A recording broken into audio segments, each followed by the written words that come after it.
ਸਤਿ ਸ਼੍ਰੀ ਅਕਾਲ ਜੀ। News Asia Punjabi ਦੇਖ ਰਹੇ ਹੋ ਤੁਸੀਂ ਤੇ ਮੈਂ ਹਾਂ ਕੁਲਵੰਤ ਸਿੰਘ।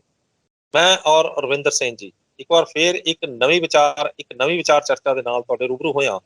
ਤੇ ਅੱਜ ਦੀ ਇਸ ਵਿਚਾਰ ਚਰਚਾ ਦੇ ਵਿੱਚ ਅਸੀਂ ਗੱਲ ਕਰਾਂਗੇ ਇੱਕ ਅਜਿਹੇ ਵਿਸ਼ੇ ਦੇ ਉੱਤੇ ਜਿਸ ਵਿਸ਼ੇ ਦੇ ਨੂੰ ਅਕਸਰ ਸਾਡੇ ਘਰਾਂ ਦੇ ਵਿੱਚ, ਸਾਡੇ ਧਾਰਮਿਕ ਸਥਾਨਾਂ ਦੇ ਉੱਤੇ ਉਸ ਵਿਸ਼ੇ ਦੇ ਉੱਤੇ ਵੱਡੀ ਚਰਚਾ ਵੀ ਹੁੰਦੀ ਹੈ ਤੇ ਉਸਨੂੰ ਧਰਮ ਦੇ ਨਾਲ ਜੋੜ ਕੇ ਵੀ ਦੇਖਿਆ ਜਾਂਦਾ ਹੈ।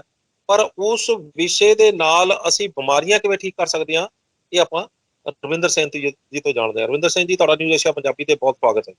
ਥੈਂਕ ਯੂ ਜੀ, ਸਤਿ ਸ਼੍ਰੀ ਅਕਾਲ। ਰਵਿੰਦਰ ਸਿੰਘ ਜੀ, ਸਤਿ ਸ਼੍ਰੀ ਅਕਾਲ। ਤੁਸੀਂ ਅਕਸਰ ਇਹ ਗੱਲ ਕਰਦੇ ਹੋ ਕਿ ਆਹ ਗੱਲ ਦਾ ਰਾਮਬਾਣ ਨੁਸਖਾ ਹੈਗਾ, ਆਹ ਗੱਲ ਦਾ ਰਾਮਬਾਣ ਨੁਸਖਾ ਹੈਗਾ, ਤੇ ਅੱਜ ਮੇਰੇ ਦਿਮਾਗ 'ਚ ਆ ਰਿਹਾ ਕਿ ਕੋਈ ਅਜਿਹਾ ਰਾਮਬਾਣ ਨੁਸਖਾ ਜਿਹਦੇ ਵਿੱਚ ਕੋਈ ਦਵਾਈ ਨਾ ਸ਼ਾਮਲ ਕੀਤੀ ਜਾਵੇ ਤੇ ਕੋਈ ਅਜਿਹਾ ਵੀ ਵਿਸ਼ਾ ਹੋਵੇ ਜਿਹਦੇ ਨਾਲ ਅਸੀਂ ਧਾਰਮਿਕ ਭਾਵਨਾਵਾਂ ਨੂੰ ਵੀ ਅਸੀਂ ਜ਼ਾਹਰ ਕਰ ਸਕੀਏ ਤੇ ਅਸੀਂ ਆਪਣਾ ਸਰੀਰ ਵੀ ਠੀਕ ਕਰ ਸਕੀਏ। ਕੁਝ ਅਜਿਹਾ ਵਿਸ਼ਾ ਹੈ? ਹਾਂਜੀ, ਪੂਰਾ ਹੈ ਜੀ। ਕੀ ਉਹਨੂੰ ਫਾਸਟਿੰਗ ਕਹਿੰਦੇ, ਵਰਤ ਰੱਖਣਾ। ਆਪਣੇ ਹਰ ਇੱਕ ਪੁਰਾਣੇ ਰਿਲੀਜਨ 'ਚ ਸਾਲ 'ਚ 2 ਵਾਰੀ ਜਾਂ ਸਾਲ 'ਚ 1 ਵਾਰੀ ਬਹੁਤ ਲੰਬਾ ਫਾਸਟ ਕਰਾਇਆ ਜਾਂਦਾ ਸੀ। ਉਹਦੇ ਪਿੱਛੇ ਕਾਰਨ ਹੈ ਤੇ ਉਹ ਜਿਵੇਂ ਜਿਹਨੂੰ ਰਾਮਬਾਣ ਕਹਿੰਦੇ, ਉਹ ਰਾਮਬਾਣ ਹੈ ਉਹ। ਹਾਂਜੀ। ਤੇ ਜਿਹੜਾ ਫਾਸਟਿੰਗ ਹੈ ਯਾਨੀ ਵਰਤ ਰੱਖਣਾ ਹੈਗਾ, ਇਹ ਵਰਤ ਰੱਖਣਾ ਲਗਭਗ ਹਰ ਮਤਲਬ 2-3 ਧਰਮਾਂ 'ਚ ਮੈਂ ਸੁਣਿਆ ਹੋਇਆ, ਚਾਹੇ ਮੁਹੰਮਡਨਸ ਹੋਣ, ਉਹਨਾਂ ਦੇ ਵਿੱਚ ਰੋਜ਼ੇ ਰੱਖੇ ਜਾਂਦੇ ਨੇ। ਰੋਜ਼ੇ ਮੈਨੂੰ ਲੱਗਦਾ ਉਹਨਾਂ ਦੇ ਸ਼ੁਰੂ ਵੀ ਹੋ ਚੁੱਕੇ ਨੇ। ਤੇ ਚਾਹੇ ਉਹ ਹਿੰਦੂ ਧਰਮ ਦੇ ਵਿੱਚ ਲਾ ਲਓ ਤਾਂ ਉਹ ਵਰਤ ਰੱਖੇ ਜਾਂਦੇ ਨੇ। ਨਰਾਤਿਆਂ ਦੇ ਵਿੱਚ ਹੋਰ ਕਾਫੀ ਜਗ੍ਹਾ ਦੇ ਉੱਤੇ ਵਰਤ ਦਾ ਜਿਹੜਾ ਹੈਗਾ ਉਹ ਉਹਦੇ 'ਚ ਵਿਵਸਥਾ ਹੈਗੀ ਹੈ। ਪਰ ਅਕਸਰ ਵੇਖਣ 'ਚ ਆਉਂਦਾ ਕਿ ਵਰਤ ਰੱਖਣ ਦਾ ਜਿਹੜਾ ਸਿਸਟਮ ਹੈ ਉਹ ਅਲੱਗ-ਅਲੱਗ ਤਰੀਕੇ ਨਾਲ, ਅਲੱਗ-ਅਲੱਗ ਸੋਚ ਦੇ ਨਾਲ ਬੰਦਾ ਚੱਲਦਾ ਹੈ। ਤੁਸੀਂ ਥੋੜਾ ਜਿਹਾ ਦੱਸੋਗੇ ਕਿ ਵਰਤ ਰੱਖਣ ਦਾ ਅਸਲ ਸਹੀ ਤਰੀਕਾ ਹੋਣਾ ਕੀ ਚਾਹੀਦਾ ਹੈ? ਤੇ ਹੁਣ ਆਪਾਂ ਤਾਂ ਕਈ ਇਹ ਸੋਚਦੇ ਹਾਂ ਵੀ ਵਰਤ ਰੱਖਣ ਦਾ ਮਤਲਬ ਹੈ ਵੀ ਅਸੀਂ ਅਨਾਜ ਨਹੀਂ ਖਾਣਾ, ਫਲ ਫਰੂਟ ਖਾਓ, ਹੋਰ ਜੋ ਮਰਜ਼ੀ ਖਾਓ, ਯਾਨੀ ਪੇਟ ਨੂੰ ਤੁੜ ਲਓ, ਭਾਵੇਂ ਤੁਸੀਂ ਸਿਰਫ ਅਨਾਜ ਨਹੀਂ ਖਾਣਾ। ਤੇ ਕਈ ਬੰਦੇ ਤਾਂ ਇਹ ਪੁੱਛਦੇ ਨੇ ਵੀ ਹੁਣ ਇਸ ਤੋਂ ਬਾਅਦ ਮੈਂ ਕੀ ਖਾਣਾ ਹੈਗਾ, ਤੇ ਇਸ ਤੋਂ ਬਾਅਦ ਮੈਂ ਕੀ ਖਾਣਾ, ਉਹਦਾ ਵੀ ਸ਼ਡਿਊਲ ਪੁੱਛਣਗੇ ਫਿਰ। ਯਾਨੀ ਕਿ ਵਰਤ ਨਹੀਂ ਰੱਖਣਾ, ਉਹ ਚਰਤ ਰੱਖਣਾ, ਯਾਨੀ ਕਿ ਉਹ ਮਤਲਬ ਚਰਦੇ ਰਹਿਣਾ। ਉਹ ਮਤਲਬ ਵਰਤ ਦੀ ਜਗ੍ਹਾ ਤੇ ਚਰਤ ਹੋ ਜਾਂਦਾ ਉਹ। ਆਪਾਂ ਇਹ ਸੋਚਦੇ ਹਾਂ, ਮਤਲਬ ਇਹ ਤੁਹਾਡੇ ਦਰਸ਼ਕਾਂ ਨੂੰ ਵੀ ਦੱਸੋ ਕਿ ਵਰਤ ਅਸਲ ਦੇ ਵਿੱਚ ਇਹਦੇ ਪਿੱਛੇ ਦੀਆਂ ਜਿਹੜਾ ਸੋਚ ਕੀ ਹੈ ਤੇ ਅਸਲ 'ਚ ਵਰਤ ਰੱਖਣਾ ਕਿਵੇਂ ਚਾਹੀਦਾ? ਠੀਕ ਹੈ ਜੀ। ਅੱਛਾ, ਪਹਿਲੀ ਚੀਜ਼, ਜਦ ਤੁਸੀਂ ਸਹੀ ਮਾਇਨੇ ਦਾ ਵਰਤ ਰੱਖ ਰਹੇ ਹੋ, ਤੁਹਾਡਾ ਮਾਈਂਡ, ਜਿਹਨੂੰ ਬ੍ਰੇਨ ਕਹਿੰਦੇ ਆ, ਇਹ ਬਹੁਤ ਕਲੀਅਰ ਹੋ ਜਾਂਦਾ ਹੈ। ਕਿਉਂਕਿ ਜਿੱਥੇ ਤੁਹਾਡੀ ਬੋਡੀ 'ਚ ਇਨਸੂਲਿਨ ਘਟੀ, ਤੁਹਾਡੀ ਥਿੰਕਿੰਗ ਪਿਓਰ ਹੋ ਜਾਂਦੀ ਹੈ। ਮੇਰਾ ਕਲਾਇੰਟ ਸਭ ਤੋਂ ਪਹਿਲੀ ਚੀਜ਼ ਇਹੀ ਕਹਿੰਦਾ ਕਿ ਮੇਰਾ ਮਾਈਂਡ ਐਂ ਲੱਗਦਾ ਸਾਫ਼ ਹੋ ਗਿਆ। ਉਹ ਮਾਈਂਡ ਨਹੀਂ ਸਾਫ਼ ਹੋਇਆ, ਬ੍ਰੇਨ ਨੂੰ ਸਹੀ ਫਿਊਲ ਮਿਲ ਗਿਆ। ਇਹ ਧਰਮ ਨਾਲ ਕਿਵੇਂ ਜੁੜਿਆ ਸੀ? ਉਹ ਕਹਿੰਦੇ ਬੁੱਧੀ ਸ਼ੁੱਧ ਹੋਣੀ ਚਾਹੀਦੀ ਹੈ ਜਦ ਧਰਮ ਫੋਲੋ ਕਰਨਾ। ਜੇ ਤੁਸੀਂ ਗਲਤ ਖਾਣੇ ਪੀਂਦੇ ਹੋ, ਜਿਵੇਂ ਤੁਸੀਂ ਚੀਨੀ ਖਾ ਲਈ, ਕਾਰਬੋਹਾਈਡਰੇਟ ਖਾ ਲਏ, ਤੁਹਾਡੇ ਇਨਸੂਲਿਨ ਬਹੁਤ ਜ਼ਿਆਦਾ ਬਣ ਜਾਂਦਾ। ਫਿਰ ਤੁਸੀਂ, ਜਿਹਨੂੰ ਆਪਾਂ ਕਹਿੰਦੇ ਗੈਸ ਚੜ੍ਹ ਗਈ, ਚਾਹ ਪੀਣੀ ਹੈ ਕਿ ਉਹ ਕਹਿੰਦੇ ਸਿਰ ਜਿਹਾ ਸਾਫ਼ ਨਹੀਂ ਹੈਗਾ। ਪਹਿਲੀ ਪ੍ਰੋਬਲਮ ਉਹ ਸਿਰ ਸਾਫ਼ ਕਿਉਂ ਨਹੀਂ ਹੈਗਾ? ਜਦੋਂ ਤੁਸੀਂ ਕੋਈ ਵੀ ਖਾਣਾ ਇਹੋ ਜਿਹਾ ਖਾਇਆ ਜਿਹਨੇ ਬਹੁਤ ਇਨਸੂਲਿਨ ਬਣਾਤਾ, ਬ੍ਰੇਨ ਸੈੱਲ ਮਰਦੇ ਜ਼ਿਆਦਾ, ਬਣਦੇ ਘੱਟ ਹੈ, ਤਾਂ ਵਰਤ ਦੀ ਪਹਿਲੀ ਕੰਡੀਸ਼ਨ ਹੈ ਉਹ ਤੁਹਾਡਾ ਮਾਈਂਡ ਕਲੀਅਰ ਕਰਨਾ ਚਾਹੀਦਾ। ਮਗਰ ਇਹਨੂੰ ਕਲੀਅਰ ਕਰਨ ਲਈ ਫਿਰ ਤੁਸੀਂ ਮੈਨੂੰ ਹੱਸੋਗੇ, ਜੋੜਦਾ ਉੱਥੇ ਹੀ ਹੈ, ਲਿਵਰ ਵਿਹਲਾ ਹੋਣਾ ਚਾਹੀਦਾ। ਜੇ ਲਿਵਰ ਵਿਹਲਾ ਨਹੀਂ ਹੈ, ਉਹ ਉਰੇ ਕੰਮ ਕਰ ਰਿਹਾ। ਤਾਂ ਉਹ ਮੈਨੂੰ ਯਾਦ ਹੈ, ਮੇਰੀ ਕਜ਼ਨ ਹੱਸਦੀ ਸੀਗੀ, ਮੈਂ ਉਹਨੂੰ ਦੱਸਿਆ ਵਰਤ ਬਾਰੇ, ਕਹਿੰਦੀ ਲੈ ਮੈਂ ਨਰਾਤੇ ਰੱਖਦੀ ਹਾਂ, ਮੈਂ ਤਾਂ ਤੈਨੂੰ ਵਰਤ ਰੱਖ ਕੇ ਦਿਖਾ ਦੂੰਗੀ। ਸ਼ਾਮ ਨੂੰ ਫੋਨ ਆਇਆ, ਕਹਿੰਦੀ ਮੈਂ ਹਸਪਤਾਲ ਤੋਂ ਆਈ ਹਾਂ, ਮੇਰੀ ਸ਼ੂਗਰ ਇੰਨੀ ਗਿਰ ਗਈ 3 ਵਾਰੀ ਖਾਣ ਤੇ। ਮੈਂ ਵਿੱਚ ਸਿਰਫ ਆਹ ਛਡਾਇਆ ਸੀ, ਸਨੈਕਿੰਗ ਛਡਾਈ। ਕਹਿੰਦੀ ਮੈਂ ਹਸਪਤਾਲੋਂ ਆਈ ਹਾਂ, ਮੇਰੀ ਸ਼ੂਗਰ ਗਿਰ ਗਈ ਸੀ। ਕਹਿੰਦੀ ਤੇਰਾ ਵਰਤ ਤਾਂ ਬਹੁਤ ਖਤਰਨਾਕ ਹੈ। ਮੈਂ ਕਿਹਾ ਜਿਹੜਾ ਅਸਲੀ ਵਰਤ ਹੈ ਉਹ ਤਾਂ ਮੈਂ ਕਰਿਆ ਵੀ ਨਹੀਂ। ਹੁਣ ਅੱਜ ਕੱਲ੍ਹ ਵਰਤ 'ਚ ਕੀ ਕਰਦੇ, ਸਵੇਰੇ ਉੱਠੇ ਫਰੂਟ, ਫਿਰ ਚਾਹ, ਫਿਰ ਕਹਿੰਦੇ ਅਨਾਜ ਨਹੀਂ ਖਾਣਾ, ਮਗਰ ਜੋ ਜੀ ਆਵੇ ਸੋ ਰਾਜੀ ਜਾਵੇ। ਉਹ ਸਾਡੀ ਹਾਸੇ ਵਾਲੀ ਕਹਾਵਤ ਹੈ ਨਾ, ਕਿ ਬੱਕਰੇ ਹਜਮ ਭੇਡਾਂ ਪਸੰਦ ਊਂਟਾਂ ਕੀ ਚਟਨੀ ਗਧਾ ਅਚਾਰ ਸੂਰਾ ਮੁਰੱਬਾ, ਸਭ ਕੁਝ ਚੱਲੇਗਾ ਮਗਰ ਕੀ ਨਹੀਂ ਚੱਲੇਗਾ? ਸਿਰਫ ਅਨਾਜ ਨਹੀਂ ਚੱਲੇਗਾ। ਮੈਂ ਬੜਾ ਹੱਸਿਆ ਯਾਰ ਕਿ ਆਹ ਕਿਹੋ ਜਿਹਾ ਵਰਤ ਹੋਇਆ। 12 ਵਾਰੀ ਖਾ ਲਿਆ ਮਗਰ ਅੱਜ ਵਰਤ ਰੱਖਿਆ ਸੀ। ਮੈਂ ਕਿਹਾ ਕਿਹੜੇ ਰੱਬ ਨੂੰ ਖੁਸ਼ ਕਰੇ ਤੁਸੀਂ? ਤੁਹਾਡਾ ਆਪਣਾ ਰੱਬ ਤਾਂ ਦੁਖੀ ਹੈ। ਸਾਰਾ ਦਿਨ ਇੰਜਨ ਨੇ ਆਮ ਦਿਨ ਨਾਲੋਂ ਤਿੱਗਣਾ ਕੰਮ ਕਰਿਆ ਲਿਵਰ ਨੇ, ਚਾਹ ਪੀ ਲਈ, ਫਰੂਟ ਖਾ ਲਿਆ, ਚਾਹ ਪੀ ਲਈ, ਫਰੂਟ ਖਾ ਲਿਆ, ਚਾਹ ਪੀ ਲਈ, ਉਹ ਸੰਘਾੜਿਆਂ ਦੇ ਆਟੇ ਦੀ ਰੋਟੀ ਖਾ ਲਈ, ਨਾਲ ਸਬਜ਼ੀ ਖਾ ਲਈ, ਆਲੂ ਦੀ, ਹਾਏ ਰੱਬਾ ਮੈਂ ਦੁਸ਼ਮਣ ਨੂੰ ਨਾ ਆਲੂ ਖਾਵਾਂ। ਯਾਨੀ ਆਲੂ ਖਾਣੇ ਨਹੀਂ ਚਾਹੀਦੇ ਬਿਲਕੁਲ ਵੀ। ਸਰ ਆਲੂ ਕੱਚਾ ਖਾ ਲਓ, ਜਿੱਥੇ ਆਲੂ ਪੱਕ ਗਿਆ ਉਹਦੇ ਚ ਜਿਹੜਾ ਇੱਕੋ ਤੱਤ ਸੀ ਪੋਟਾਸ਼ੀਅਮ ਮਰ ਜਾਂਦਾ, ਉਹ ਸਾਰਾ ਸ਼ੂਗਰ ਬਣ ਜਾਂਦਾ। ਕਈ ਚੀਜ਼ਾਂ ਇਹੋ ਜਿਹੀਆਂ ਨੇ ਕੱਚਾ ਖਾ ਨਹੀਂ ਸਕਦੇ, ਮਗਰ ਉਹਦੇ ਚ ਤੱਤ ਸਿਰਫ ਕੱਚੇ ਚ ਹੈ। ਤੁਸੀਂ ਕੱਟ ਕੇ ਦੇਖਿਆ ਆਲੂ ਕਾਲਾ ਹੋ ਜਾਂਦਾ, ਉਹ ਪੋਟਾਸ਼ੀਅਮ ਉਹਦੇ ਚ ਆਕਸੀਡਾਈਜ਼ ਹੋ ਗਿਆ। ਪੋਟਾਸ਼ੀਅਮ ਤਾਂ ਕਿਡਨੀ ਵਾਸਤੇ ਥੋੜਾ ਨੁਕਸਾਨਦਾਇਕ ਹੈ। ਨਹੀਂ, ਉਹ ਤਾਂ ਚੌਥੀ ਸਟੇਜ ਦੀ ਕਿਡਨੀ ਨੂੰ ਨੁਕਸਾਨ ਹੈ, ਚੌਥੀ ਸਟੇਜ ਦੀ। ਆਮ ਬੰਦੇ ਨੂੰ 4400 mg ਪੋਟਾਸ਼ੀਅਮ ਡੇਲੀ ਚਾਹੀਦਾ। ਹੁਣ ਕੀ ਕਰਿਆ ਜੀ, ਜਿਨ੍ਹਾਂ ਨੇ ਇਹੋ ਜਿਹਾ ਵਰਤ ਰੱਖਿਆ ਉਹ ਨਾ ਹੀ ਰੱਖਣ ਤਾਂ ਵਧੀਆ, ਚਾਹੇ ਮੇਰੀ ਗੱਲ ਬੁਰੀ ਲੱਗੂਗੀ ਮਗਰ ਸੱਚੀ ਗੱਲ ਹੈ। ਸਾਰਾ ਦਿਨ ਲਿਵਰ ਤੋਂ ਕੰਮ ਕਰਾਇਆ, ਫਰਕਟੋਸ ਸਾਰੀ ਲਿਵਰ ਕੋਲ ਜਾਂਦੀ ਹੈ, ਚੀਨੀ ਵਾਲੀ ਚਾਹ ਲਿਵਰ ਕੋਲ ਜਾਂਦੀ ਹੈ, ਲੈਕਟੋਸ ਲਿਵਰ ਕੋਲ ਜਾਂਦਾ। ਉਹ ਇਹੋ ਜਿਹੇ ਫਾਸਟ ਦਾ ਕੀ ਫਾਇਦਾ ਹੋਇਆ? ਤਾਂ ਫਾਸਟਿੰਗ ਦੀ ਸਟੇਜਾਂ ਨੇ। ਪਹਿਲੀ ਸਟੇਜ, ਹੁਣ ਮੈਂ ਲੋਕਾਂ ਨੂੰ ਕਹਿੰਦਾ ਹਮੇਸ਼ਾ ਜੇ ਬੰਦਾ ਮਾੜਾ ਹੋਇਆ ਨਾ ਫਿਜ਼ੀਕਲੀ, ਉਹ ਇੱਕੋ ਦਿਨ ਚ ਨਹੀਂ ਹੋਇਆ। ਕਹਿੰਦੇ ਦਾਰੂ ਦੀ ਬੋਤਲ ਪੀਣ ਲੱਗ ਗਿਆ, ਮੈਂ ਕਿਹਾ ਪਹਿਲੇ ਦਿਨ ਬੋਤਲ ਨਹੀਂ ਮੂੰਹ ਨੂੰ ਲਾਈ ਸੀ, ਪਹਿਲੇ ਦਿਨ ਤਾਂ ਬੀਅਰ ਪੀਤੀ ਸੀ, ਫਿਰ ਇੱਕ ਪੈਗ ਲਾਇਆ, ਫਿਰ 2। ਐਵੇਂ ਫਾਸਟਿੰਗ ਦਾ ਆਉਣ ਦਾ ਇੱਕ ਤਰੀਕਾ ਹੈ। ਇੱਕ ਫਾਸਟਿੰਗ ਹੈ ਤੇ ਅੱਛਾ, ਜਿਹੜੀ ਸਭ ਤੋਂ ਦੂਜੀ ਗਲਤੀ ਬੜੀ ਜ਼ਰੂਰੀ ਮੈਂਸ਼ਨ ਕਰਨੀ ਹੈ, ਜਿਹੜੇ ਕਹਿੰਦੇ ਨੇ ਕਿ ਫਾਸਟਿੰਗ 'ਚ ਲੂਣ ਨਹੀਂ ਖਾਣਾ। ਇਲੈਕਟ੍ਰੋਲਾਈਟਸ, ਨਮਕ ਆਪਣੇ ਬ੍ਰੇਨ ਨੂੰ, ਆਪਣੀ ਨਰਵਸ ਨਾਲ ਕਮਿਊਨੀਕੇਸ਼ਨ ਦਿੰਦੇ ਆ। ਜਦੋਂ ਤੁਸੀਂ ਲੂਣ ਨਹੀਂ ਖਾਓਗੇ, ਲਥਾਰਜਿਕ ਹੋ ਜਾਓਗੇ, ਚਿੜਚਿੜੇ ਹੋ ਜਾਓਗੇ, ਕਿਸੇ ਦਾ ਸਿਰ ਵੱਢ ਦੋਗੇ ਜਾਂ ਫਿਰ ਚੱਕਰ ਆ ਕੇ ਗਿਰ ਜਾਓਗੇ। ਤਾਂ ਇਹੋ ਜਿਹਾ ਕੋਈ ਫਾਸਟ ਨਹੀਂ ਹੈ ਜਿਸ 'ਚ ਨਮਕ, ਕਿਸੇ ਰਿਲੀਜਨ 'ਚ ਮੈਂ ਨਹੀਂ ਪੜ੍ਹਿਆ ਅੱਜ ਤੱਕ। ਇਹ ਧਾਰਮਿਕ ਆਗੂ ਆਪੇ ਆਪਣੀਆਂ ਗੱਲਾਂ ਬਣਾ ਲੈਂਦੇ ਆ, ਕਿਸੇ ਰਿਲੀਜਨ 'ਚ ਨਹੀਂ ਲਿਖਿਆ ਕਿ ਨਮਕ ਨਹੀਂ ਪੀਣਾ। ਚਲੋ ਆਪਾਂ ਇਹ ਕੰਟਰੋਵਰਸੀ ਨਹੀਂ ਛੇੜਦੇ, ਕਿਤੇ ਕੱਲ ਨੂੰ ਹੋਰ ਬਹੁਤ ਸਾਰੇ ਲੋਕੀ ਜਿਹੜੇ ਸਾਡੇ ਧਰਮ ਦੇ ਨਾਂ ਦੇ ਤੇ ਕਰਦੇ। ਸਾਡਾ ਇਹਦੇ ਨਾਲ ਧਰਮ ਦਾ ਕੋਈ ਲੈਣਾ ਦੇਣਾ ਨਹੀਂ ਹੈਗਾ। ਮਤਲਬ ਪਬਲਿਕ ਨੂੰ ਅਸੀਂ ਚੰਗੀ ਸਿਹਤ ਦੀਏ, ਅਸੀਂ ਇਸ ਮਾਮਲੇ ਨੂੰ ਲੈ ਕੇ ਗੱਲ ਕਰਦੇ ਹਾਂ। ਤੇ ਤੁਸੀਂ ਵਿਚਾਰ ਰੋਕ ਦਿਓ। ਹਾਂ ਜੀ, ਅੱਗੇ। ਠੀਕ ਹੈ, ਠੀਕ ਹੈ। ਨਹੀਂ ਦੇਖੋ, ਜਿਵੇਂ ਮੈਂ ਤਾਂ ਇਹ ਕਹਿੰਦਾ ਕਿ ਪਾਣੀ ਦੇ ਵਿੱਚ ਨਮਕ ਹੈ, ਜਦੋਂ ਵੀ ਆਪਾਂ ਪਾਣੀ ਪੀਂਦੇ ਉਸ ਹਮੇਸ਼ਾ ਨਮਕ ਹੈ। ਨਮਕ ਦਾ ਛੱਡਿਆ ਜਾਣਾ ਇੰਪੋਸੀਬਲ ਹੈ ਨਾ। ਨਮਕ ਛੱਡਣਾ TDS ਨਹੀਂ ਕੱਢ ਸਕਦੇ ਤੁਸੀਂ, ਤਾਂ ਨਮਕ ਫਾਸਟਿੰਗ 'ਚ ਲੈਣਾ ਜ਼ਰੂਰੀ ਹੈ। ਮਗਰ ਫਾਸਟਿੰਗ ਬਹੁਤ ਸਾਰੇ ਤਰੀਕੇ ਦੀ ਹੈ। ਹੁਣ ਪਹਿਲਾਂ ਲੋਕੀ ਕਰਦੇ ਸੀ ਫਰੂਟ ਫਾਸਟਿੰਗ, ਉਸ 'ਚ ਕਿਸੇ 3 ਦਿਨ ਇਕੱਲਾ ਫਰੂਟ ਖਾਣਾ ਹੁੰਦਾ ਸੀ, ਉਹਨੂੰ ਫਰੂਟ ਫਾਸਟਿੰਗ ਕਹਿੰਦੇ ਆ। ਜਿਹੜੀ ਮੈਂ ਫਾਸਟਿੰਗ ਕਹਿੰਦਾ ਉਹਦੇ ਤਰੀਕੇ ਹੈ, ਪਹਿਲਾਂ 3 ਮੀਲਸ ਕੁਛ ਨਹੀਂ ਖਾਣਾ ਵਿੱਚ, ਜਦੋਂ ਤੁਸੀਂ ਗਿੱਝ ਗਏ 2 ਮੀਲਸ ਅੱਗੇ ਪਿੱਛੇ ਕੁਛ ਨਹੀਂ ਖਾਣਾ, ਜਾਂ ਅੱਗੇ ਪਿੱਛੇ ਦਾ ਮਤਲਬ ਚਾਹ, ਬਿਸਕੁਟ, ਰਸ, ਅਖਰੋਟ, ਗਿਰੀਆਂ, ਉਹ ਕੁਛ ਨਹੀਂ। ਫਿਰ ਜਦ 2 ਮੀਲ ਤੇ ਗਿੱਝ ਗਏ, ਕੋਈ ਪੱਲੇ ਨਹੀਂ ਪਿਆ। ਪਹਿਲੇ 3 ਮੀਲ ਯਾਨੀ ਸਵੇਰੇ, ਦੁਪਹਿਰੇ, ਸ਼ਾਮੀ ਬਿਲਕੁਲ ਕੁਛ ਨਹੀਂ ਖਾਣਾ, ਯਾਨੀ ਪਹਿਲੇ ਦਿਨ, ਪਹਿਲੇ ਕੁਛ ਦਿਨ ਇਹ ਦੱਸੋ ਨਾ ਕੁਛ ਦਿਨ ਕੀ, ਥੋੜਾ ਜਿਹਾ ਕਲੀਅਰ ਕਰੋ ਨਾ ਪਬਲਿਕ ਨੂੰ। 3 ਦਿਨ 3 ਵਾਰੀ ਖਾਣਾ, ਉਹ ਤੋਂ ਅੱਗੇ ਪਿੱਛੇ ਕੁਛ ਨਹੀਂ ਖਾਣਾ, ਨੋ ਸਨੈਕਿੰਗ।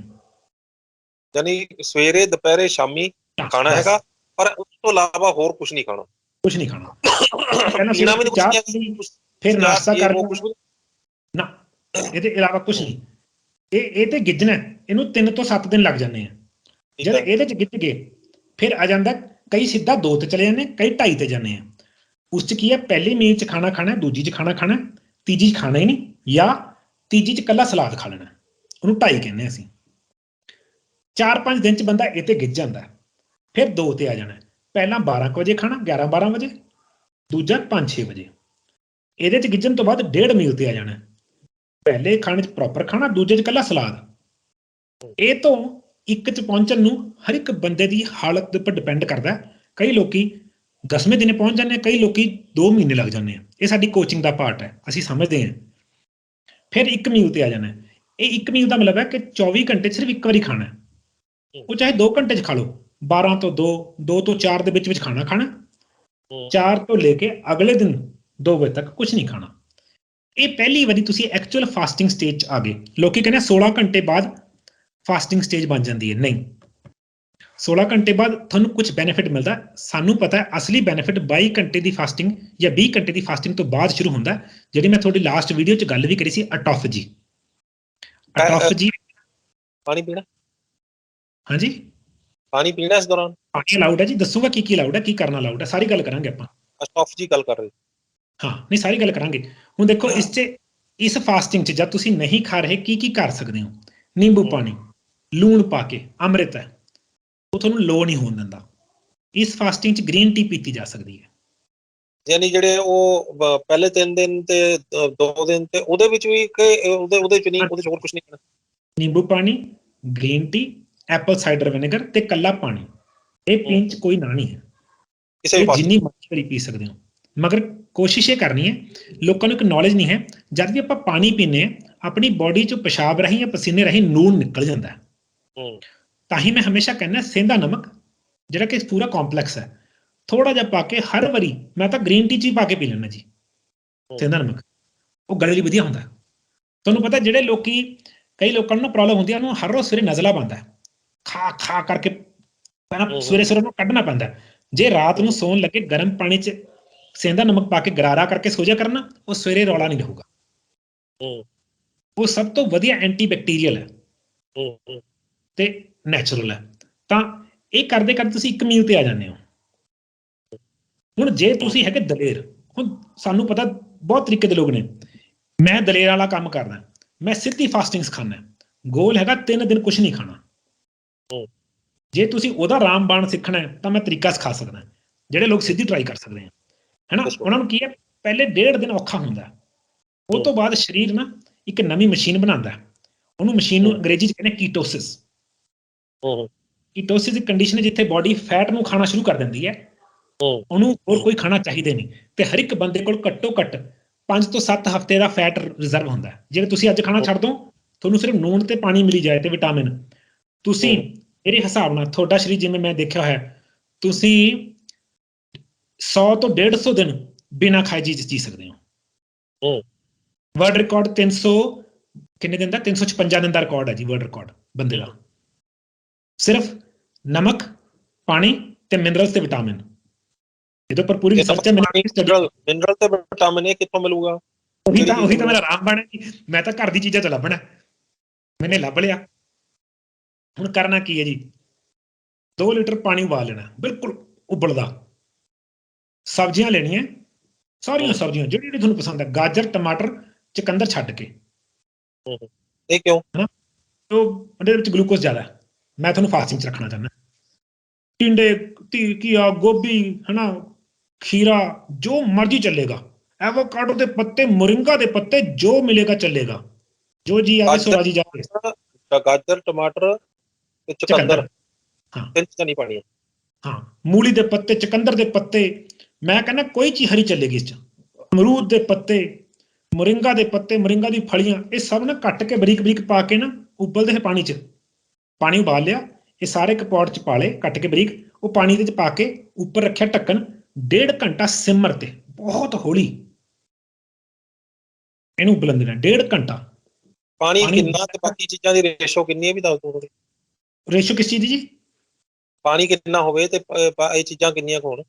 ਉਹ ਦੇਖੋ ਡਿਪੈਂਡ ਕਰਦਾ ਕਿੰਨੇ ਬੰਦੇ ਨੇ ਫਾਸਟ ਕਰਨਾ। ਜੇ ਇੱਕ ਬੰਦੇ ਨੇ ਫਾਸਟ ਕਰਨਾ 2 ਲੀਟਰ ਪਾਣੀ ਲਿਆ, ਹੈਨਾ, ਉਹ ਤੁਹਾਨੂੰ ਹਿਸਾਬ 'ਚ ਆ ਜਾਊਗਾ।